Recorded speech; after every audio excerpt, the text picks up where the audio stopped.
Hello friends, and welcome back to my channel. I am so excited that you guys are here, and I'm very excited for today's video. As you guys can probably tell by the title, I'm going to be sharing with you guys some of my favorite books that I read last year and some books that I'm excited to read this year. Also, my neighbors are playing music, so hopefully you guys can hear it, but if you can, I do apologize.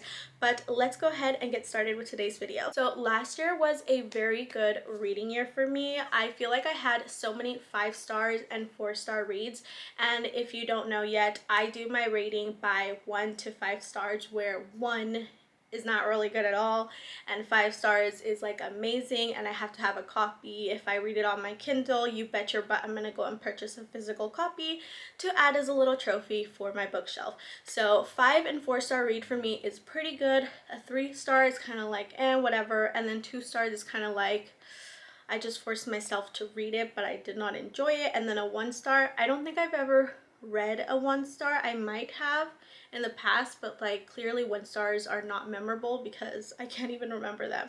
So yeah, that's my little rating system. But like I said, I feel like I read so many good books last year, and I was very good about, or I feel like I was very good about keeping you guys updated and doing my like monthly wrap-ups.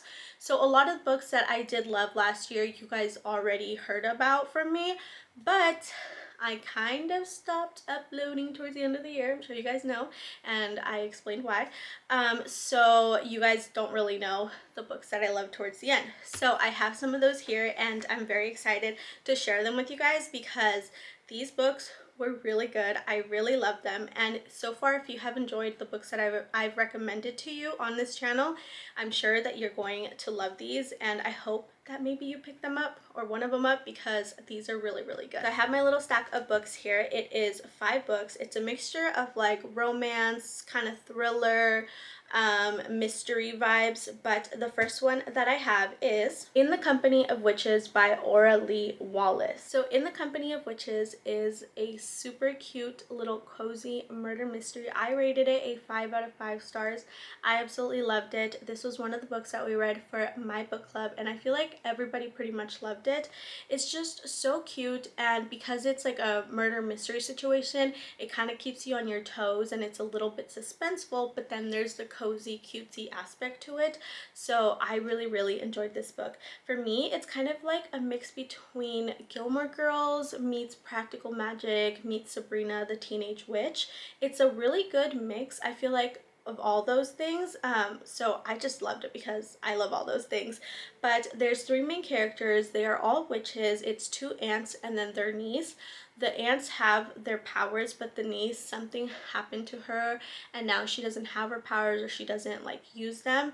But they have this person come and stay. So they have a guest come and stay at their bed and breakfast who is known in the town, and she's not very well liked, but she kind of has money, and she's just kind of one of those people that comes in and like wants you like, oh, I need tea, I need this, I need that. So she's just getting on everyone's nerves. And one of the aunts is like kind of sassy, like I'm forgetting which aunt on Sabrina, but she's kind of like sassier and funny, like one of the aunts on there. I can't remember the name, but she says something like, oh my gosh, she's getting on my nerves, I'm going to kill her if she keeps being annoying. And then someone overhears her saying that, and the next morning when the guest is found unalived in their bed and breakfast, everyone now thinks that it's the aunt. And everyone also kind of has a little bit of a situation with the aunts where they kind of think they're weird. I mean, they're witches, so they are a little different, but everyone kind of thinks they're a little weird, they're a little strange, like stuff always happens around them. So now everyone is even more like nervous about being near them or just having them be in their town. So people are looking at them suspiciously. And their niece basically has to go out and find like who the real suspect is, like who murdered the guest. And the way the story unfolds, it's just so good, and it unexpectedly kind of hits you in the feels. This book made me cry a couple of times. It gets kind of emotional and deep a little bit, and the ending, you're just kind of like, oh wow. But a few of us mentioned in book club that it like made us cry a little bit. There's like a note that someone writes to someone in the book, and it was just so beautiful and it really made me emotional. But overall, it's a pretty quick read. It's a smaller book, but I feel like if you like cozy murder mystery, this is one of the ones that you have to get. During the fall, I feel like it's a hard book to find. A lot of my book club members weren't able to get it like early in the month. They got it like towards the end, but they finally got their hands on it. I think it was like back ordered. I feel like if you see this and it's not fall time, you should pick it up, and if you want to save it to read it during the fall, you can go ahead and do that, which is what I did, or you can just read it whenever, because you can read this whenever. But definitely try to get your hands on it before the autumn, before fall, if you want to read this by then, because it might be hard to find. But yeah, this book was so cute and I really loved it. And personally, I don't like tiny books like this because the print is always so small and it's harder for me to read. But I love this book so much, so I'm definitely going to be picking up more from this author. So the next book I have is Dungeons and Drama by Christy Boyce. This book was so cute. It was so adorable. It was a 5 out of 5 star read for me. If you know me, you know my husband is a lover of Dungeons and Dragons, and I am a lover of like Broadway, drama, theater. I love it. So this book was literally like perfect for me because it had the best of both worlds, from my world and hubby's world, and the two main characters were so adorable. It also has a little bit of like an emotional situation at the end. I love the other characters, like their friends. It was so cute. So basically it follows Riley and Nathan. Riley ends up having to work at her dad's store, and he owns a game store, and Nathan works there. They don't like each other. They're like always bickering and stuff, but there's a girl that has caught Nathan's eye and he's trying to make her jealous, so they kind of end up fake dating, and then stuff happens and their friendship grows and everyone else's friendship grows, from Riley's friends to Nathan's friends, and it's just so cute and adorable, and I highly recommend this one if you like YA. If you don't like YA, I would suggest maybe getting it from your local library, so that way you don't spend your money on it. But you might be surprised. You might think that it's cute, and like I said, this has a little bit of like an emotional situation at the end. So I love books that are always like cute and fun, but then they can also make me like feel things. I love when a book makes me cry. I know it's weird, but I like when books get me teary-eyed and I'm like, oh my gosh, that was so sad, but like, wow, you know? So yeah, I really like this one. The next book that I have is Grave Matter by Karina Halley. I never know how to say her name, I'm so sorry, but I have found that I love this author. I love her writing. I've read a few of her books now and they're just so good. I think I started out with one of her like more cutesy romances, but she writes a lot of like smut or like darker romance books, and I freaking love them. This one right here was crazy. This is very much one of those books where you're like, when you're done reading, you're just like, what the heck just happened? What did I just read? But it's so good. It's kind of like dark cottagecore vibes with like sci-fi, a little splash of like smut and like thriller suspenseful vibes. So if you like more like thriller suspenseful books, I feel like you would like this one. It's kind of slow and fast all at the same time, because I'm telling you, you'll be reading this and you'll finish a chapter and you're like, wait, what? And then it just makes you want to keep reading, but at the same time I feel like the entire time you're confused, so you also don't even know what's happening, so time feels like it's going by slowly, but then it's also going like fast. I don't know, it's just, oh, it's so good. But let me read the back to you guys, because I think this might have been my favorite book of the whole year, just because I like when a book is like WTF, like what, you know? So let me read the back to you. Aspiring mycologist Sydney Denick is getting a second chance when a dream opportunity presents itself with the prestigious foundation doing promising Alzheimer's research. Sydney leaves the shambles of her old life to join a dozen other grad students at an isolated lodge hidden away in a remote, fog-shrouded inlet on Vancouver Island. The Madrona Foundation harbors more than brilliant minds. Everyone around her is hiding a terrible secret, including the resident psychologist she's falling in love with. A student disappears, and no one but Sydney seems to care. Ghosts walk the halls. Snow falls in the middle of summer. Dead animals move like the living. The more Sydney uncovers about the Foundation, the more she begins to question her own sanity. And if Sydney isn't going mad, then the horrors in the surrounding forest are real, and the Madrona Foundation may be the biggest monster of all. So this book is a perfect mix of like horror, sci-fi, thriller, romance, smut, cottagecore vibes. Like, it's so freaking good, and I highly recommend picking it up. And also, I don't know if I mentioned, luckily, thankfully, my book club was able to get an advanced reader copy of this. That's not the reason why I gave it a 5 out of 5. Like, I would tell you guys if I didn't really like it. But no, this genuinely was so good. And oh my gosh, the first like little sexy scene that we got was so freaking good. It is a little bit of like darker romance, but it's not anything like too crazy. Especially if you are a lover of dark romance, this is not going to be like that much. The rest of the book is more just like the thrillery, suspenseful aspect, but it does have a few scenes where there's like dark smut vibes. But yeah, this book was another 5 out of 5 freaking stars for me. So good. The next book that I have is Vera Wong's Unsolicited Advice for Murders by Jessie Q. Sutanto. I loved this book so much. Again, another 5 out of 5 star read for me. It was so cute. It is a like cozy murder mystery, but it is also so freaking funny. Vera Wong, the main character, is hilarious. The story takes place in San Francisco's Chinatown, and Vera Wong owns a little, well, world famous tea house, but it's not really world famous anymore. It's kind of run down a little bit, but she takes lots of pride in her tea house. And this book is just so cute. I'm like remembering how emotional like it made me too. It's not only like funny and kind of suspenseful because obviously a murder happened and you're trying to figure out who did it, but it also gets emotional in the end because the characters just really grow on you, and it just, oh, it's so cute. And it did make me cry, actually. I did not expect this book to make me cry whatsoever because like the first half of the book was so funny, but then something happens at the end a little bit where it's like it slowly starts to get kind of deep and make you start thinking about life and the people that you surround yourself with, and it just got emotional. But I really like this book. Like I said, basically Vera Wong has this world famous tea house. One day she comes downstairs, there's a murder that's happened, she calls the police comes over, and they're taking all the information that they need to take, and Vera's like, did you do this?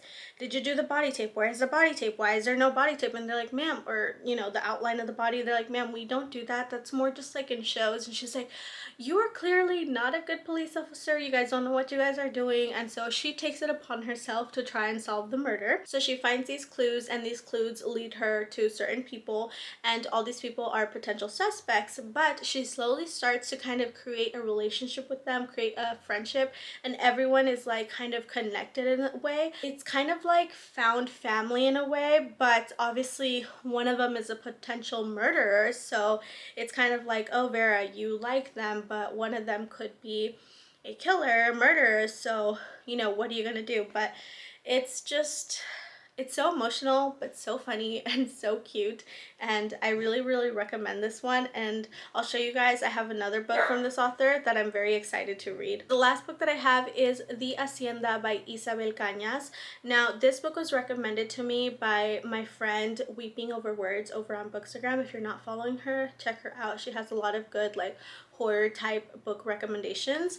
But yeah, this book was so freaking good. It was another 5 out of 5 star read for me. I absolutely ate it up. It was so good. If you enjoyed Mexican Gothic, I feel like you might enjoy this one. No, I'm pretty sure you'll enjoy this one. I personally love this one a little bit more than Mexican Gothic, but I feel like they are different books, but they're kind of the same vibe. So I think you would really like this one. My camera died, so I had to switch on over to a different one, but I thought I would use my microphone, so that's what this is, to see if it actually works well. So hopefully the audio is a little bit better, but yeah, let's go ahead and get on with the video. It basically takes place during the aftermath of the Mexican War of Independence.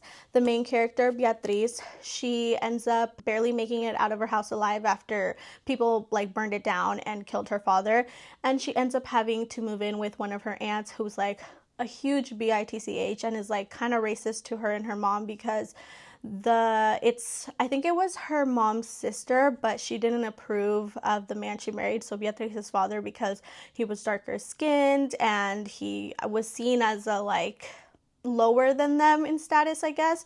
So yeah, she's like, that's what happened, now that's why you guys are here, and she's like really rude to them and kind of treats them as servants even though it's her own family. So Beatriz is like, I need to get out of here. The only way to get out of here is basically marrying rich. So she finds this guy, she ends up marrying him, and she's like, I'm gonna get my mom out of there. And he owns an hacienda, so she moves there, and she kind of wants to get it set up and running and make it pretty before she like brings her mom over. But things start happening in the hacienda, and it gets creepy. She starts hearing voices, like at night she sees, like she has these visions and she sees things like ghosts walking the walls, but she's like, is this all just happening in my head? And then she has this priest come over so he can like pray and kind of like get the spirit out. But he's not any ordinary priest. Padre Andres, let me tell you girls, Padre Andres is fine, but he actually is not any ordinary priest. He is a witch himself. His family has like witches in their family, and his family actually lives on the hacienda, or like the grounds, and they are also like servants. But it's like a forbidden romance situation. Beatriz's husband doesn't like the guy, and it's just so good. It's kind of like Romeo and Juliet almost in a way, or not really, but yes, really. I don't know.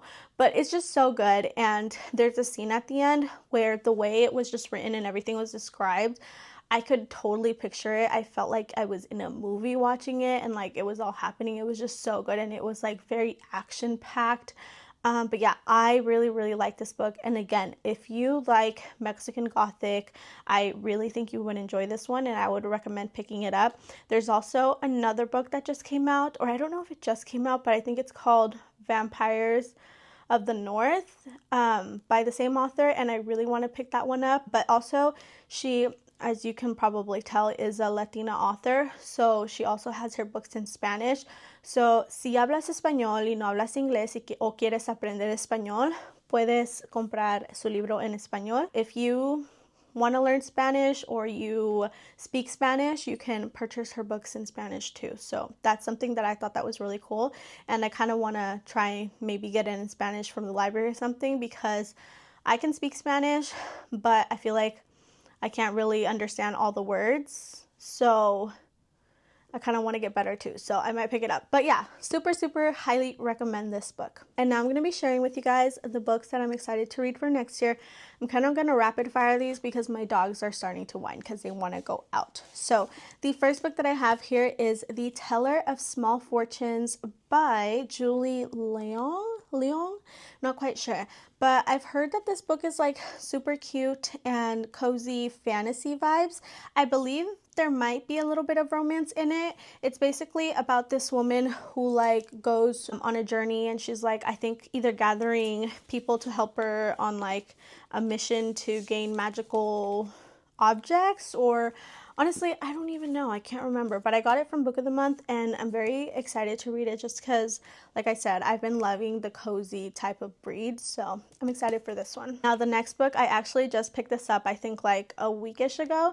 This is Dating and Dragons by Christy Boyce. If the cover looks familiar, it's because I just talked about the first book. Now, these books are standalones, but obviously they're gonna have the same vibe. They're by the same author. The cover looks the same, or not the same, the cover gives the same vibes, and it looks very cute and adorable. And again, it's another YA romance. As you can see, it's the Barnes & Noble YA pick of the month. But I'm very excited. I actually just saw 2 book reviews on Instagram, and both people rated it a 5 stars and they liked it, so I think I'm gonna love this one too. And the next book that I have is Twisted Love by Anna Hong. I'm sorry, I don't know how you say it, but Twisted Love. I am so excited to read this book. I believe I saw that this book is either going to be a movie or a show, like it's official already, but these are, I believe, billionaire romance books, and I'm excited because I actually have the rest of the series. If you've seen my big like physical TBR video, you have seen this book because I've had it for like a year and a half now, or maybe 2 years. I think like a year and a half. So I'm excited to read this one and read the rest of the series, but I'm definitely gonna read it before the show or the movie comes out. So this is gonna be one of the ones that I think I'm probably gonna read next week. So yeah. Oh my god, I feel like I just sounded like baby Nessa Rose. Anyways, so next book that I have is Mothering by Ainsley Hogarth. This book, no one recommended this to me. I was just walking in Barnes & Noble. I wasn't even in a section. Was in the horror section. I don't really look at books in the horror section, even though I do have a few of them, but usually they're recommended to me by someone.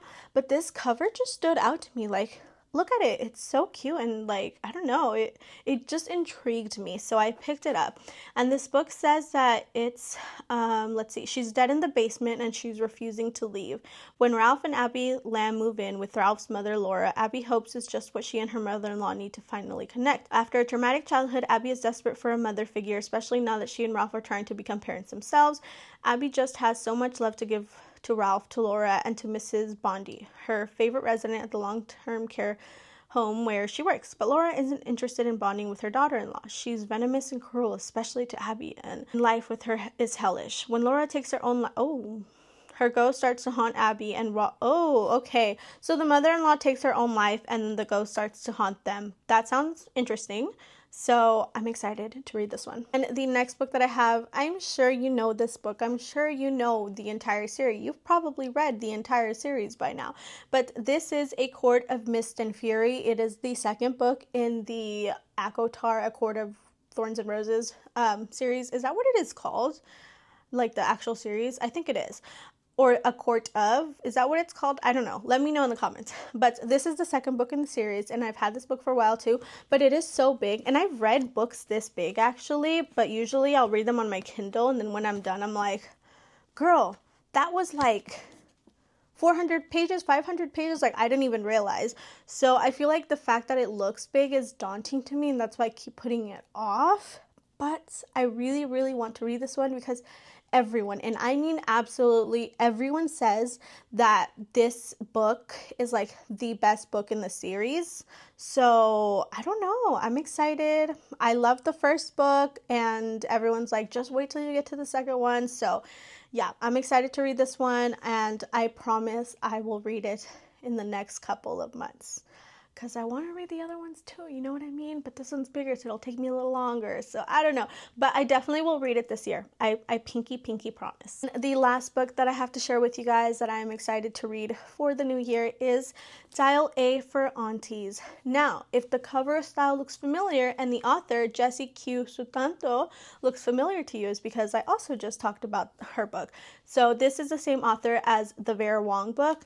And I just loved her writing. I felt like her characters were so funny and lovable, and I'm really excited to read this one. So this is another book like in another series that she has. I believe there's other books in this series, and then the Vera Wong was the first book in her other series, the one with Vera Wong, because I think there's a second one that has to do with Vera, but I'm not I think this is the first book. It might not be, but I think that it is, but if not, I'll pick up the other one. But basically, I'm just excited to read more of her books because I thought that they were so good. They're perfect, like suspenseful, thrillery vibes, and like cutesy and hilarious. And everywhere that I look, when I look up reviews for her books, everyone's like, she is so funny, like her characters are hilarious. So I'm really excited to read this book. Okay, friends, so that is going to be all for today's video. I hope that you guys enjoyed it. I hope I didn't talk too much. It's so funny because when I'm filming videos, I'm like, what do I even say? I don't know what to say. But then I start sharing so much, and I'm remembering the stories that I've read, and I just like want to tell you guys all the good things about these books because I just wanted to read them and like make you guys happy because they're so good. They made me so happy and I love them, and I just want to share that with you guys. So I tend to overtalk, so I'm very sorry for that. But like I said, I hope you guys enjoyed today's video, and as always, I hope you have a beautiful, magical, wonderful day and a beautiful 2025. Bye!